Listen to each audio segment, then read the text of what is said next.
We're going to replace the standard shower head with a handheld. It's the Shearlock magnetic. It comes in 3 pieces. Comes with the handheld shower head. Comes with the supply hose. And it comes with the magnetic dock.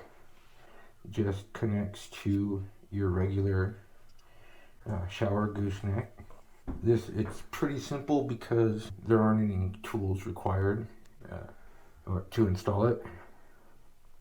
You may need a pair of pliers or channel locks to get the existing shower head off, but to install this one, it can all be installed by hand without tools.